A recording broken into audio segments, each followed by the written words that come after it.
wagon's not gonna make it over there. All right, I'll stay here. Where? You might.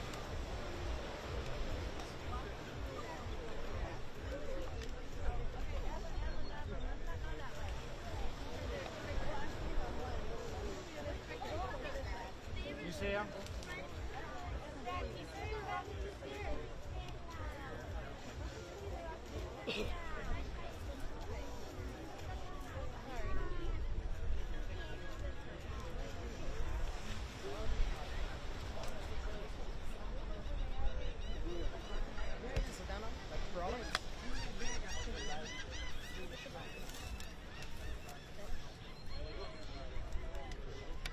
Like the small products? Hurting walking over there, but for So you just leave them. she has a spot. She don't want to go. Save my spot. Oh, I don't want to have camera. Go. Are you recording? I'm live. What do we hear? Oh, To the whole world. You leave the chair there?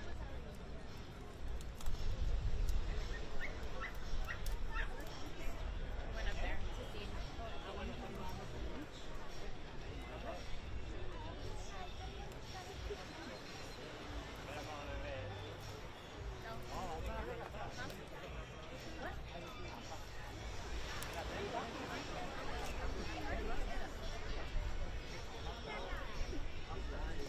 Oh. For the whole right, so take this here to the right, not there. There to the right now. Becky? You found them? You think you found them? Yeah, are you guys in the amphitheater or are you in front of it? Let's just go to the amphitheater. That's why I want to go anywhere. Here, show. Ask them to show. Girls, come here. Where are we going? Where you got that? Hey, we're not going to Is it? Okay, that's where we're headed to.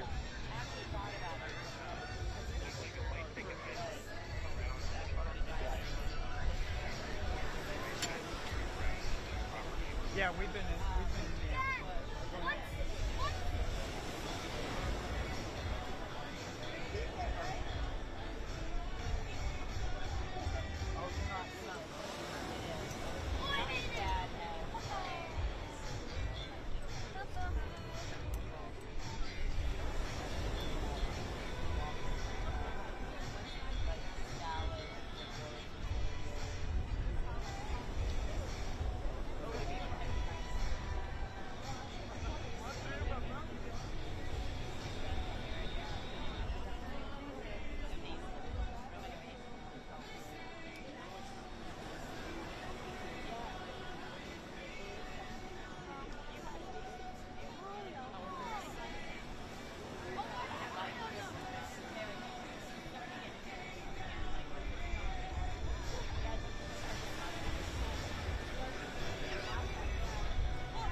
pegado a la reja.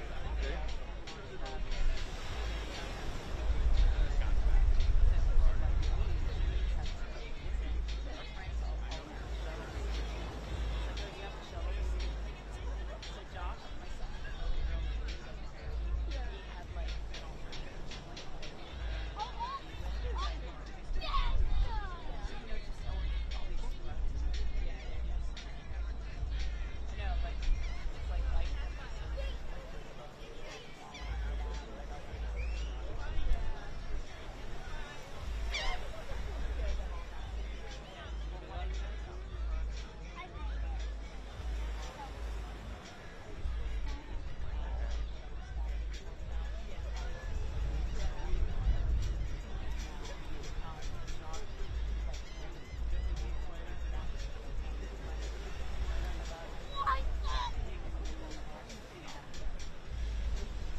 on the beach over there?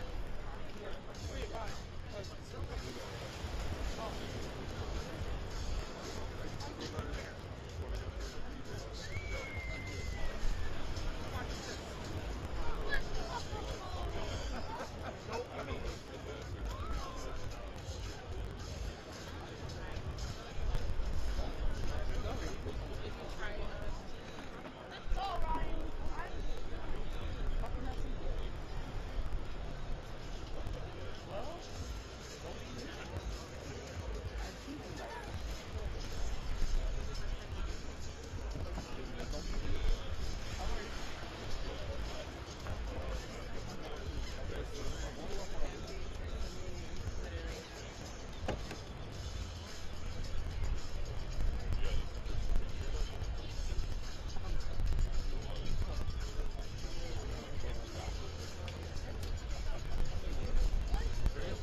like any sort of bleeding on it is typically bad, like we mess up those jobs. So we just have to get on it, and if you're able to move forward at all, we're going to right here for you. Ahí, esa área de allá. Allá es el estacionamiento. Y ella ve que mi camioneta me dice.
Pasa que nos corre peligro.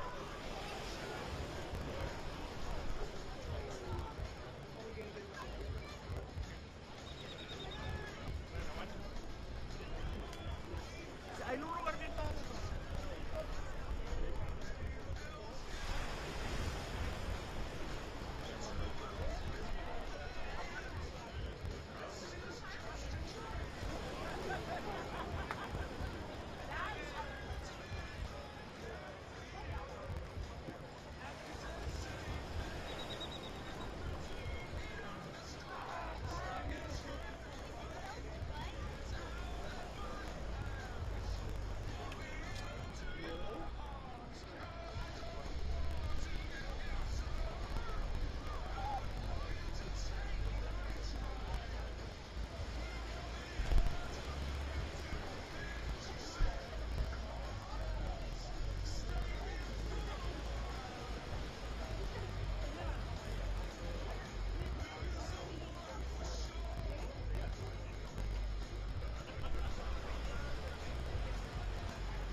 How you doing? Hola, ¿cómo está? Muy bien.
Good morning. You're looking at a live view of Starship as it awaits its first ever integrated flight test from Starbase, Texas, in just a little over 40 minutes from now. Today we're hoping to see our Super Heavy booster and Starship spacecraft, collectively referred to as Starship, lift off together for the first time. Thanks for tuning in. I'm Kate Tice, Quality Systems Engineering Manager here at SpaceX headquarters in Hawthorne, California. And I'm Shiva Bharadwaj, a space operations engineer here at SpaceX. Now, as many of you know, Starship is SpaceX's latest and largest vehicle developed to date. It represents a fully reusable transportation system designed to carry both crew and cargo to Earth orbit, the Moon, Mars, and beyond. If you've been following the development of Starship over the last couple of years, you know we've been doing a lot of testing leading up to this big one.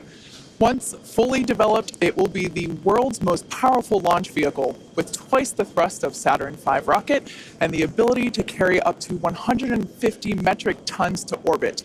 For reference, a 1-liter bottle of water is 1 kilogram, so 150 metric tons is basically 150,000 1-liter bottles of water, or, as I like to think of it, one rather lonely blue whale. Now, today's test will be the first of many as we work towards transitioning Starship from a developmental to an operational program.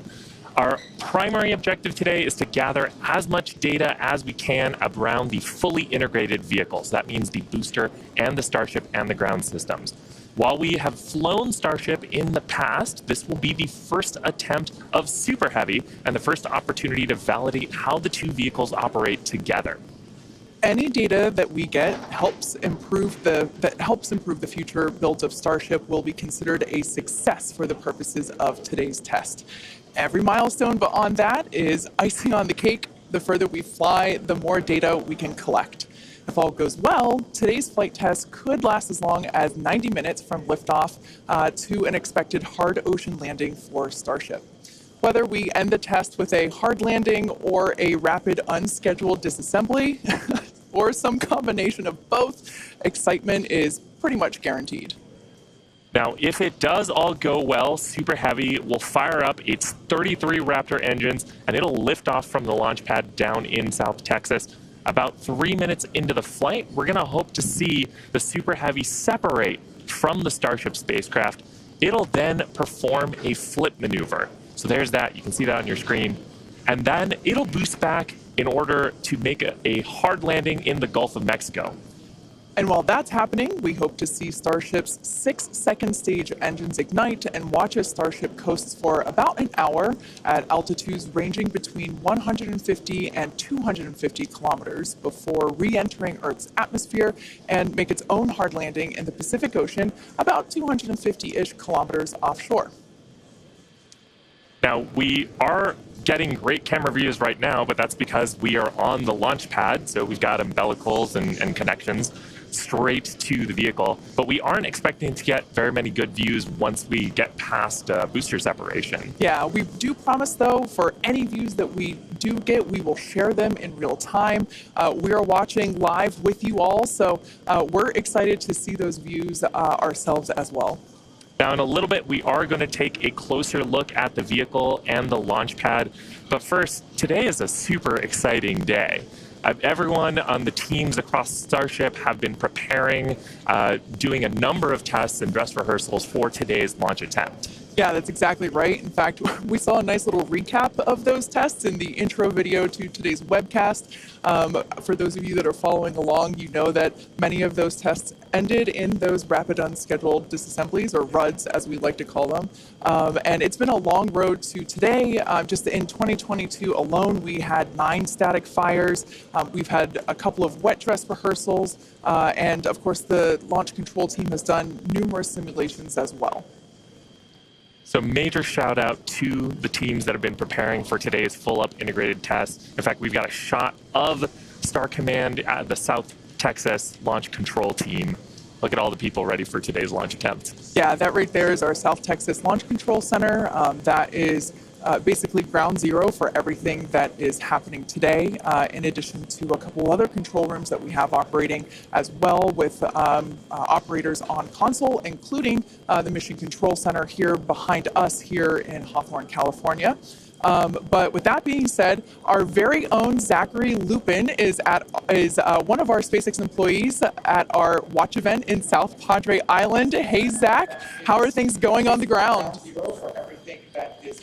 It is a great day for a test launch today, Kate. Hello everyone, my name is Zachary Lupin and I'm an avionics reliability engineer here at SPACEX, and I'm at the Cameron County Amphitheater where a growing number of SPACEX employees are gathering to watch what we hope is the first liftoff of a fully integrated Starship. Now, the Starship team has worked incredibly hard for today's launch test. Over the past weekend, teams held a launch readiness review, which included a comprehensive review of all of our vehicle systems, looking at avionics, GNC, communications, software, structures, as well as our Raptor engines and propulsion in general. Now, we are only about 5 miles away from the launch pad, so it's a pretty good view for today. And as we get into as we start to approach T-0, everyone here is clearly very excited for the events that are happening today. So as we get closer to T-0, I'm going to throw it back to Hawthorne to talk more about a rocket. Awesome. Thanks so much, Zach. And we've actually got a little bit of a crowd forming behind us, too. Now, we've got a shot of Starship on the screen. The entire Starship structure you see is made of stainless steel, and when that's fully stacked, it stands about 120 meters tall and about 9 meters around. To help you give a sense of just how big that is, we've captured a video of some of our teams doing final integration prep work in advance of today's test flight. Just like Falcon 9, Starship has 2 stages, which we will talk a little bit more about in a minute. But in addition to those 2 stages, Starship actually has a 3rd stage called Stage 0. It consists of all the launch pad infrastructure built around the rocket. You can see a great view of it there on your screen. It's truly an engineering feat in its own right. And I feel like it's something we don't talk about very often. There's a lot of infrastructure that goes into fueling and preparing the launch vehicle before a large test like this, really any launch. Now, let's talk about Super Heavy. The name says it all. It's super, it's heavy, it's super heavy. It goes by some other names, the first stage or the booster, but whatever you call it, the Super Heavy will be the vehicle responsible for powering Starship against that mighty gravitational pull we've got here on Earth. And when it's fully operational, it's going to get Starship to orbit. The booster alone stands about 70 meters tall and is about the same height as a fully integrated Falcon 9, but with a diameter roughly 2.5 times that of Falcon 9, and with 33 much larger engines. Yeah, and having those engines, and oh my gosh, I love this shot. We can see looking up into the launch mount at the 33 engines on the booster. Those are each of the Raptor engines that's going to power today's launch attempt. Yeah, this is an incredible view. One of my favorite views that we're going to get today. We don't have this kind of view on our Falcon 9 launches, so this is so exciting to see. You can even make out the paint markers indicating which engine is which. Like we said, there are 33 of them. So there's a lot of fire that's going to be coming out from those engines in just over 31 minutes from now. As we mentioned before, there are 33 of them on the Super Heavy, the booster, and we don't see it right now, but the cluster in the center are the ones that are actually going to gimbal and help steer the booster back down for its water landing in the Gulf. Yeah, and they're a little bit different, Kate, than our Falcon engines. So on Falcon, we use a gas generator cycle. Here's a fantastic shot, actually, at the inner stage, so we can see the 6 engines that are on the ship side, 3 gimbaling in the middle, and then the vacuum engines, you can see 2 of them, and the other ones on the other side of the cluster in the middle here. So Raptor's a little bit different. It uses something called stage combustion, which means we basically pre-burn both the fuel side and the ox side, and then get those up to the right temperatures and pressures, and then mix them in the combustion chamber. It allows us to get higher thrust and higher efficiency on these engines than on Falcon 9. Now, Super Heavy also has 4 grid fins to assist with orienting itself during the return back to Earth, as today is the fully integrated flight test, and the first one, we're focusing on safely testing just the fundamental systems and operations on the vehicle. So what that means is we won't be attempting to land on land today. Instead, Super Heavy is going to be making that hard water landing in the Gulf. Starship, or the spacecraft, is the 2nd stage and makes up the top portion of the vehicle. It's designed for carrying passengers and cargo between destinations on Earth, Earth orbit, and planetary destinations. It stands 50 meters tall, a little taller than the Statue of Liberty. It's comprised of 6 Raptors. We saw those just moments ago. 3 of them are optimized for sea level, and the other 3 are vacuum engines, and they're optimized to operate in the vacuum of space. They provide a maximum of 258,000 tons of thrust in vacuum. The spacecraft is also outfitted with 4 flaps to help aerodynamically control the vehicle's attitude during atmospheric flight and enable precise landing at the intended location. You can see a view of those flaps there. Now you can see the entire stack is vertical, and that's because Starship is designed for vertical takeoff and landing, as opposed to taking off and landing like an airplane. And that's really important because we don't have runways on the Moon and Mars. Fortunately, gravity at both of those destinations is not nearly as high as it is here on Earth. On Mars, it's about a third of what Earth's gravity is, and on the Moon, the gravity is just a sixth of what it is here. So Starship can take off in both of those cases without needing the super heavy booster like we need here on Earth. Now, for today's test, Starship does not have its landing legs attached, and that's because we aren't going to be attempting to return to the launch site or land on land. It's going to be doing another hard water landing at the end of today's test. We can't wait.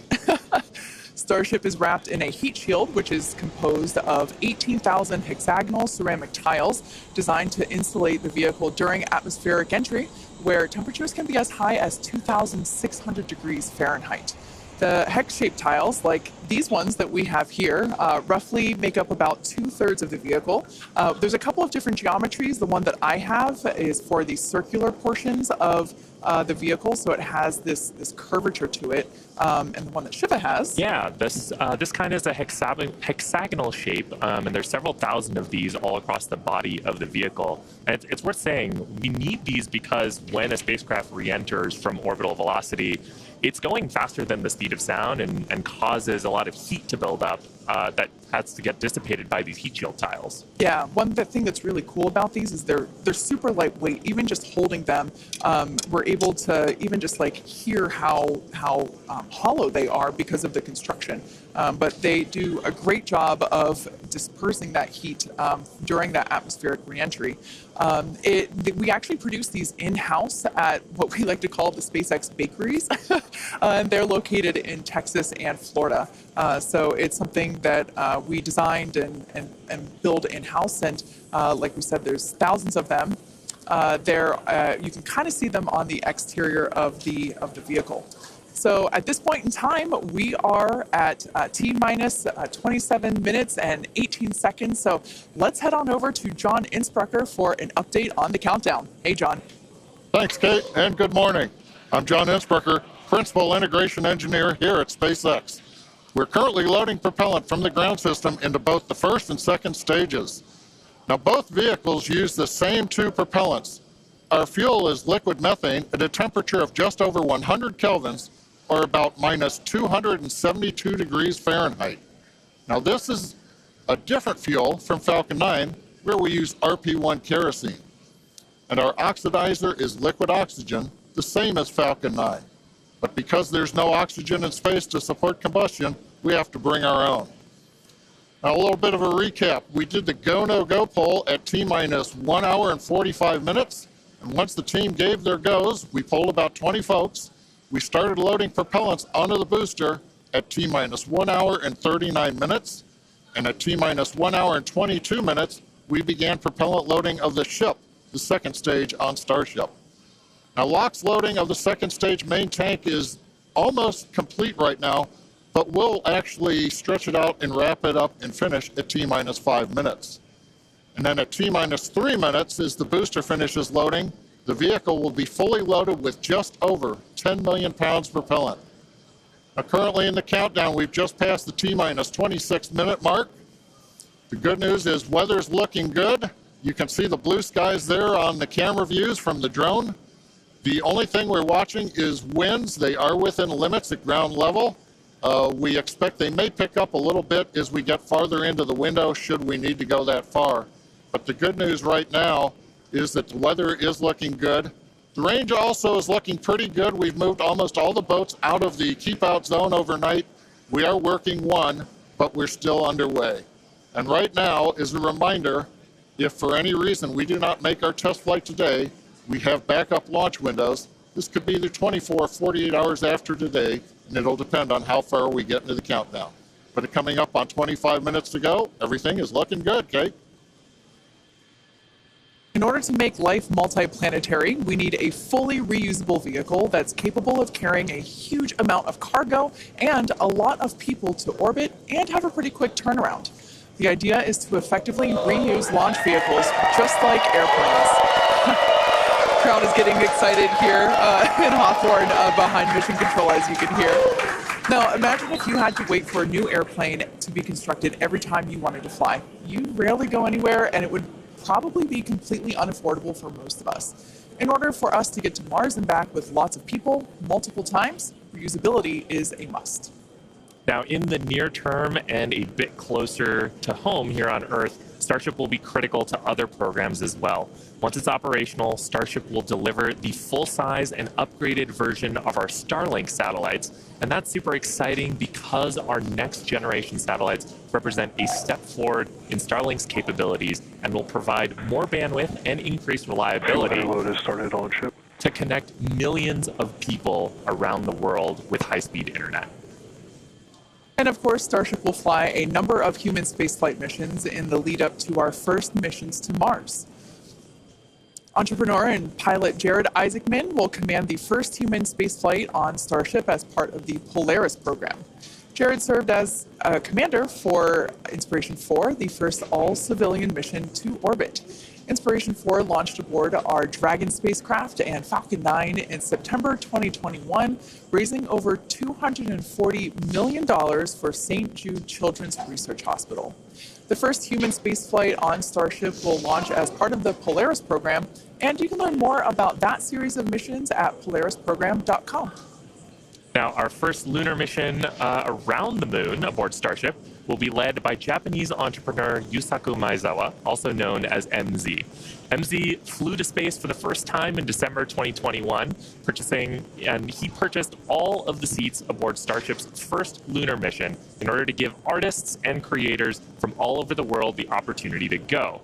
And the hope is that what they will create in space will further inspire all of us here back on planet Earth.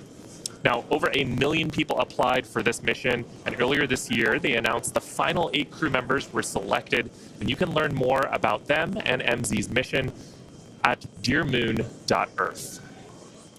Dennis and Akiko Tito are the first 2 crew members announced to fly on Starship's second commercial spaceflight around the moon. This will be Dennis's second mission to space after becoming the first commercial astronaut to visit the International Space Station in 2001, and Akiko will be among the first women to fly around the moon on a Starship. The Titos joined the mission to contribute to SpaceX's long-term goal to advance human spaceflight and help make life multiplanetary.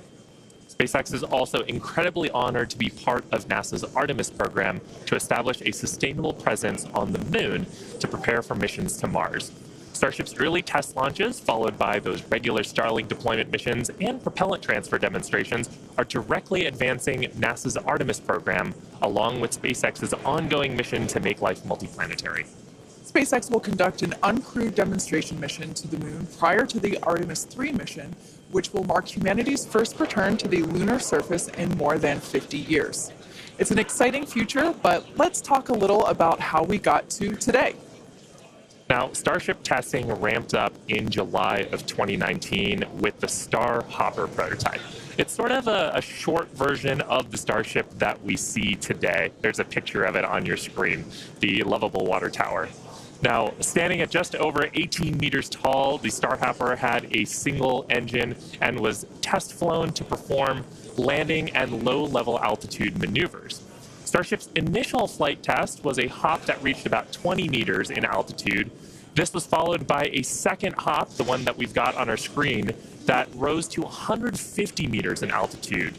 We took a little jaunt away from the launch pad and ended up landing about 100 meters or so further away from it, and you can see that on your screen. Now, notably, this was the first time that we had used a Raptor engine in flight and demonstrated control of this kind.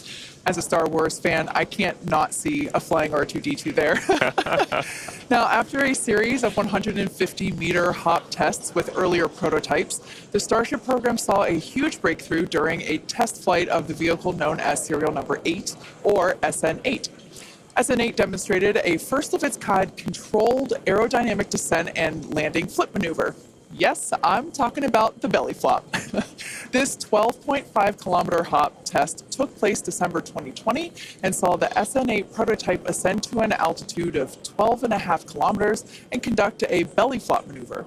While it didn't stick the landing, the test was a major milestone in the development of Starship. I love seeing the belly flop maneuver. Now, testing continued with the prototype on serial number 9. That was a 10-kilometer flight test in February of 2021.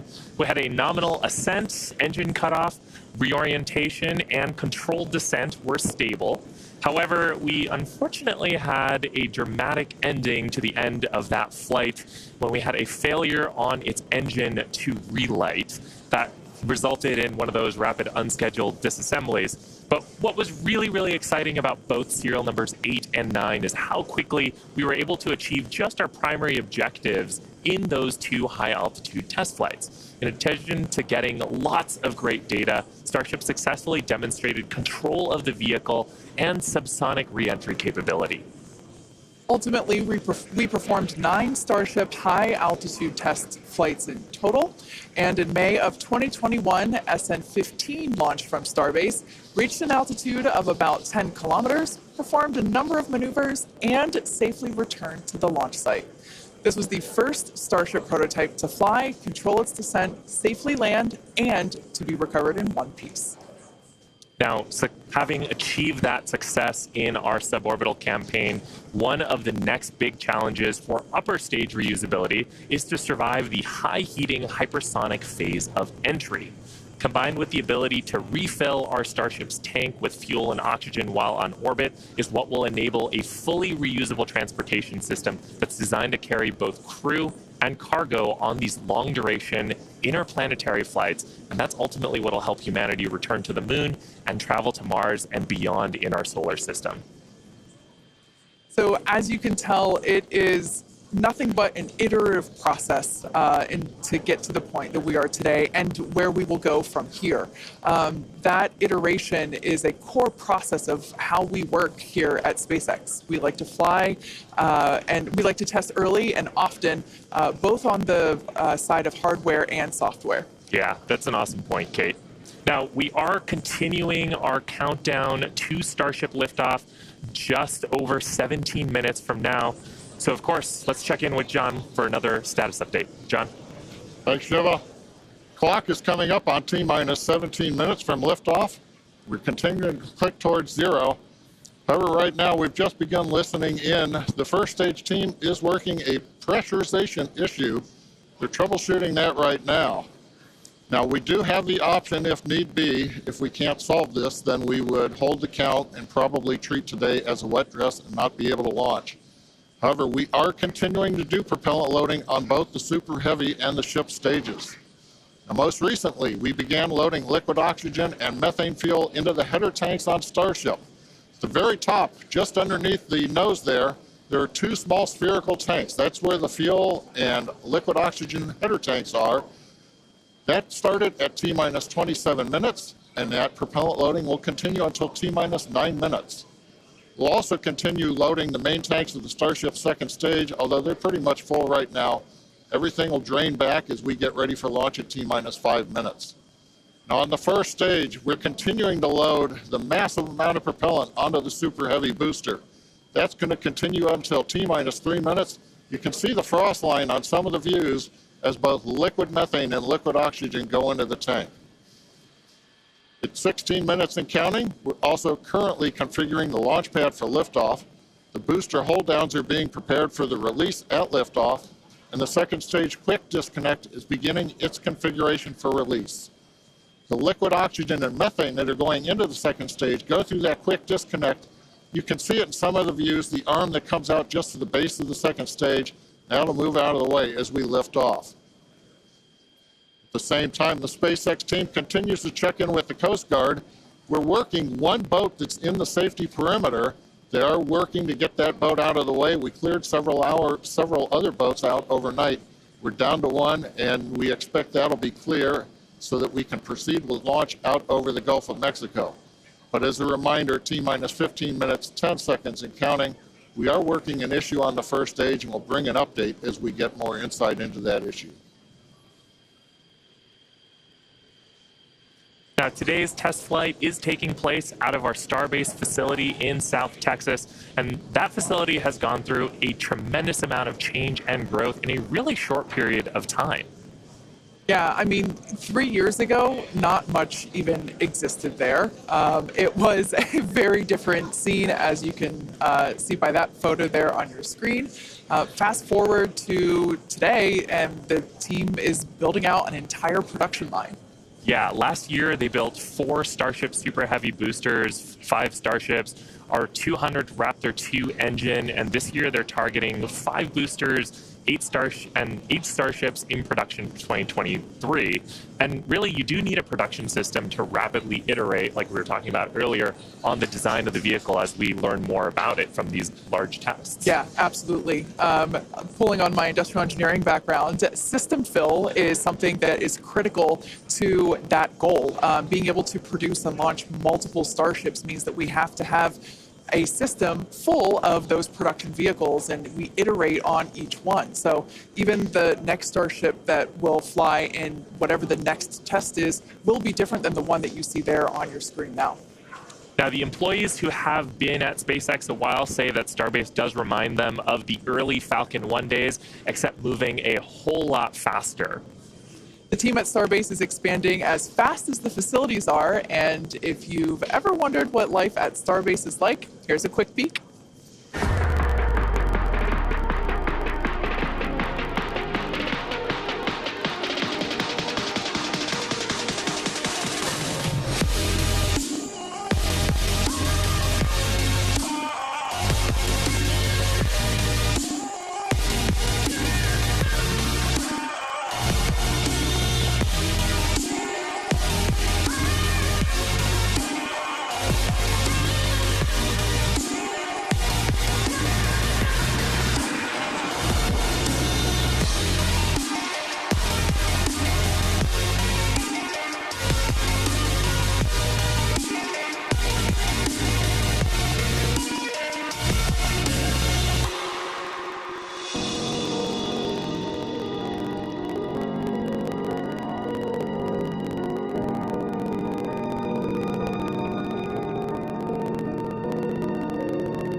Starbase directly employs more than 1,800 employees and is actually the largest employer in the area.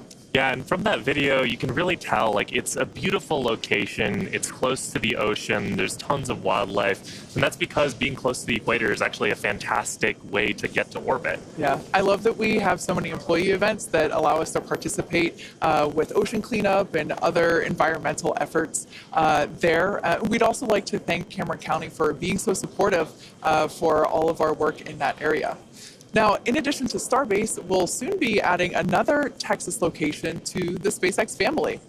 We're opening a new facility in Bastrop, Texas, just outside of Austin, to support Starlink hardware production. The new facility will be over 500,000 square feet of manufacturing space, and the team has already started hiring.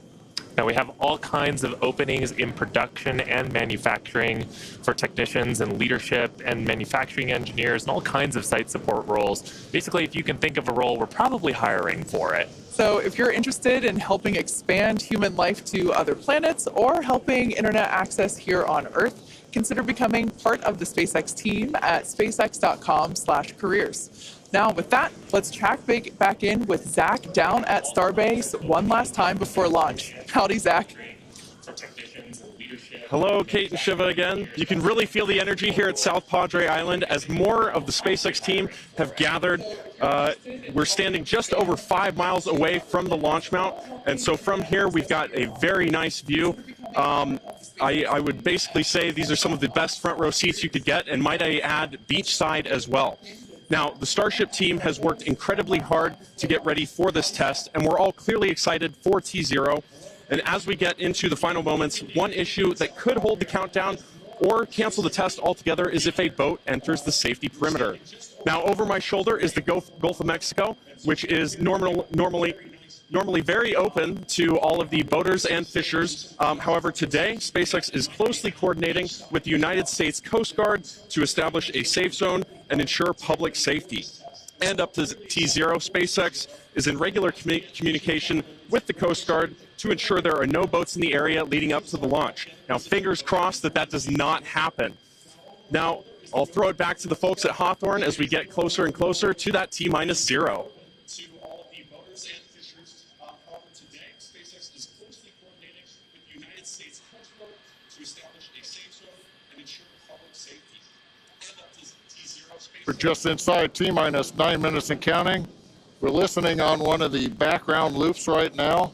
Flight director is talking about the issue we've had on first stage, working the pressurization system. Decision right now is that we are going to stop the launch for today. We're going to transition the launch attempt to a wet dress rehearsal. So that means we're going to continue with the countdown sequence of events. We'll continue loading propellant, finishing up here shortly on the second stage. We'll also continue loading propellant onto the first stage, wrapping up at T-3 minutes. We're also going to go through pressurization steps, other steps of the countdown. This will be a full validation for the team, but currently the plan right now is we're waiting for final word, is that I think at T-10 seconds, we will finally stop the clock and then recycle the countdown for today. Now we're inside T-8 minutes and counting. We're continuing to load propellant on both the first and second stage. You can see the Starship second stage with the heat shield tiles there. Carriage arms are open. You can see the condensation around the first stage tank as we load liquid methane, the liquid oxygen into the large super heavy first stage. Now that propellant loading is continuing until T-3 minutes. As a reminder, and there's our great view looking up at the Raptor engines, the 33 engines. There's an outer ring of 20 engines, and then there's an inner set of 13. Those are the engines that can gimbal and adjust the course of the Starship vehicle on the way up. And of course, the first stage as it comes back down towards the water landing in the Gulf of Mexico. Now, when both stages are loaded, you can see the condensation frost on the side of the first stage. We'll have just over 10 million pounds of liquid propellant on board. Inside T-7 minutes, we're continuing to count. Team is preparing for the hold and scrub at T-10 seconds. Now the good news is everything's been going good. We're just working that one issue. So we are continuing to count.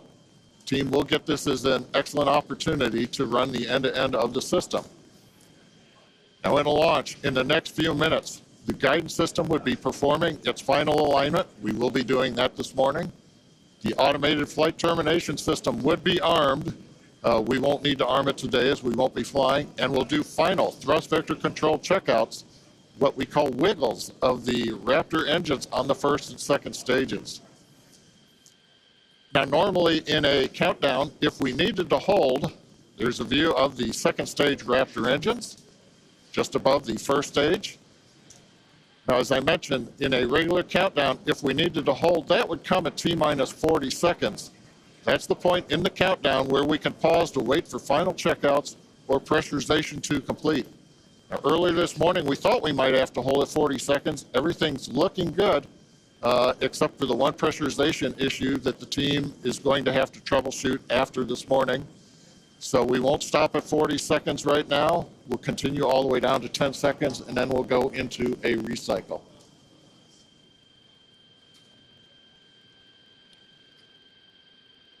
John, you mentioned that we're going to be jumping into a wet dress rehearsal here, and I've actually Now we're think coming up T-minus 5 minutes. Overall, though, Kate Chevitt, it's been a good day. It's a little sad listening to the flight director say that we're going to have to stop at 10 seconds. But I guess that's for everybody. It gives us a real run-through of the launch vehicle. Yeah, it's unfortunate. Of course, we wanted to see fire today and lift off, but that's okay. The point of the countdown is to allow the teams to progress to that T0 time in a coordinated fashion and really to unveil any issues prior to the ignition sequence. So the countdown did its job today. It allowed us to identify that press issue, and like John mentioned, the teams are going to work through it, and we are going to basically call it off at T-minus 10 seconds. But the integrated launch teams and us, we are going to treat this as if it were still a launch day. We're going to do this, what we now call a wet dress rehearsal. Yeah, and we've mentioned the term a couple of times here. We call it a wet dress rehearsal because we are wetting the propellant tanks. We are loading propellant into the vehicle. We've talked about the frost line a little bit here. That exercises the stage 0 system, the ground system, all of our infrastructure that loads propellants onto the pad. That exercises our procedures for the mission control teams. We're monitoring telemetry on the mission control consoles, looking at the pressures and the rates and the temperatures. And some of those things look a little bit different when you're getting up to the pre-flight pressurization levels and full propellant load. So we're learning things today about the integrated tests that are going to set us up for success in a future attempt later on, hopefully in the next 48 hours or so. And Kate, like it's also worth mentioning here, we're still going to take the count through to a pretty around the T-minus 10 second mark. So we're really going to exercise everything that we would up until that point in the vehicle states and ground procedures. Yeah, it's like we said before, any data that we can collect today is super helpful, and that's exactly what we're doing. We are continuing to collect this data and allow the teams to have be better informed for the next attempt. Unfortunately, due to the needing to recycle the propellant, we are looking at a minimum of 48 hours until we are able to attempt this flight test again. So we're not quite sure what that timing will be at the moment, but we're looking at a minimum of 48 minutes. Or excuse me, of 48 hours at this point in time. But Shiva, exactly as you said, things look a little bit different on launch day, and we allowed the countdown to do its job, to basically get to this point, to allow the teams to work through the issues, and we're going to continue, like we said before, we're going to continue all of this down all the way to T-minus 10 seconds, and that will really allow the teams to pretend like this is launch day and continue and gather that data. Yeah, Kate, it's on the one hand, it's a little bittersweet. On the other hand, we watched them go all the way through. First stage propellant load, just now wrapping up. The second stage, even the header tanks up under the nose of the Starship that you can see on the monitors. Actually, that all went very well today. The weather was excellent. Everything was looking good. Sadly, we just have the one issue, but that is letting the team continue to count down. And we're going to continue with it here until we get the clock hold at T-minus 10 seconds. Yeah, so for those of you that have just joined us, we're now at T-minus 1 minute and 30 seconds to what would have been the launch of our Starship flight test, but unfortunately due to a stage 1 issue, we are going to utilize today as a wet dress rehearsal. Instead, we are not going to attempt launch. The teams are basically saying that we're scrubbing our launch attempt for today, and we are expecting a minimum of 48 hours in order to recycle. So it's all good news, though. There's nothing really to be sad about other than we had hoped to be able to lift off today, but that's okay.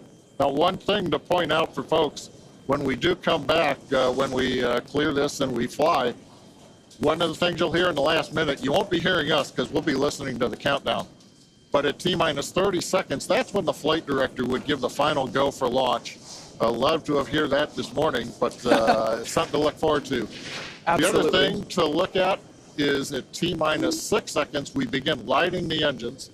Up on your monitor, you can see there, T-minus 40 seconds. We did hit the 40-second hold point, and they are holding for a moment. In the end, they will release that hold. We'll go to the last 30 seconds. But yes, when we do get to day of launch, the last thing to look at is in the last 6 seconds, light the Raptor engines in succession. So unlike Falcon 9, we're going to have to do that a little longer.